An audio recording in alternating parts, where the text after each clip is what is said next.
যোগসূত্র সামনে আসছে, ঠিক তার পাশাপাশি শহর কলকাতা এবং সেই কলকাতার বুকে দুটি জায়গা এবং দুটি জায়গাতে দুটি বাড়ি ভাড়া নিতে জানা গিয়েছে এবং সেই দুটি বাড়ি ভাড়া নিয়েছিল ললিত।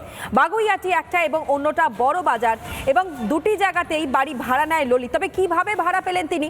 ভাড়া পেতে প্রয়োজনীয় জিনিসপত্র দেখানোর নিয়ম অর্থাৎ পরিচয়পত্র, সেটা সবার প্রথম দেখাতে হয় এবং সেই পরিচয়পত্র দেখানোর যে নিয়ম তা কি পালন করা হয়েছিল? ললিতকে ভাড়া দেবার সময় মানা হয়েছিল কি সেসব নিয়ম? এবং বড়বাজারের যে ফ্ল্যাট, যেই ফ্ল্যাটে ললিত প্রায় 1 থেকে 1.5 বছর থাকে, সেই ফ্ল্যাটের মালিক দিল্লি নিবাসী বলেও খবর পাওয়া গিয়েছে। তাহলে সেই ফ্ল্যাটের মালিকের সঙ্গে ললিতের সম্পর্ক বা যোগাযোগই বা কি করে হলো? আরও বিস্তারিত আমরা জানবার চেষ্টা করি। এই মুহূর্তে বড়বাজারে সেই ভাড়া বাড়ির সামনে থেকে আমাদের প্রতিনিধি সৈকত এই মুহূর্তে আমাদের সঙ্গে যোগ দিয়েছে। সৈকত, এখানেই তো প্রশ্নগুলো একটার পর একটা উঠে আসছে, যেখানে এই বাড়ির মালিক একজন দিল্লি নিবাসী, তাহলে এই যোগসূত্রটা কিভাবে হলো ললিতের সঙ্গে?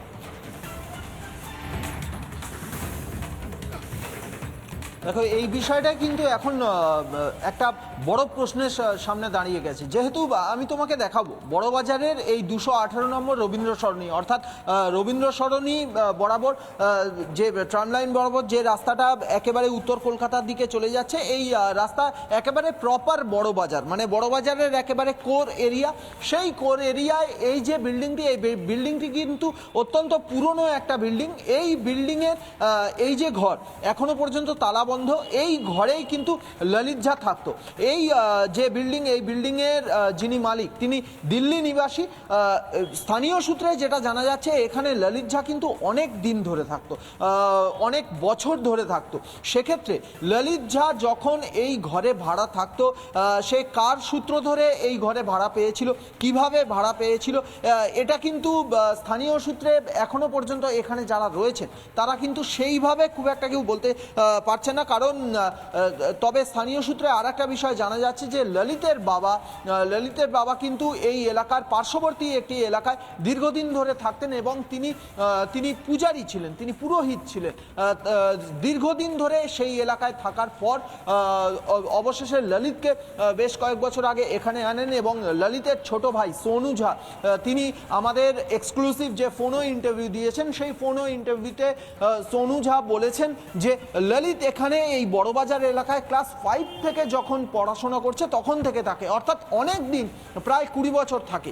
এই যে ভাড়া বাড়ি, এই যে বাড়ি, এই বাড়িটি চিত্রটা দেখানোর চেষ্টা করব। বাড়িতে অনেক পরিবার বসবাস করেন, এরা অধিকাংশই ভাড়া থাকেন। এই ভাড়া কিভাবে পাওয়া যায়, ললিত সে কিভাবে ভাড়া পেয়েছিল, সেই বিষয়গুলোই আমরা জানার চেষ্টা করব। তবে এখানে এই বিল্ডিং, পার্শ্ববর্তী বিল্ডিংগুলিতে যে দোকানগুলো আছে, সব ব্যবসায়ী সার্কেল, এটা যে বিভিন্ন ব্যবসার যে দোকানগুলি আছে সেগুলো কিন্তু অধিকাংশই ভাড়া নেওয়া।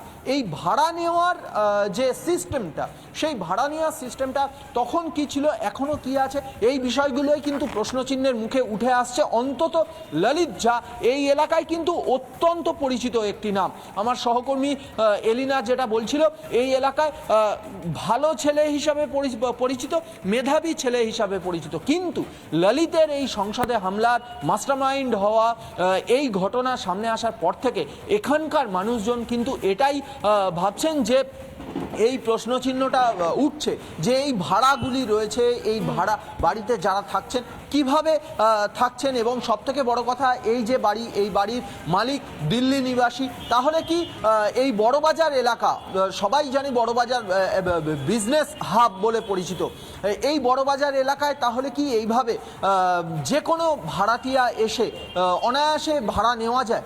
কোনো ডকুমেন্টস কি প্রয়োজন হয় না, নাকি একবার ডকুমেন্টস দিয়ে দিলে সেই ডকুমেন্টস দীর্ঘদিন রিনিউ না করলেও সেই ডকুমেন্টসের বলে এখানে দীর্ঘদিন ধরে ভাড়া থাকা যায়? গোটা বিষয়টা বেশ কিছুটা প্রশ্নচিহ্ন রয়েছে।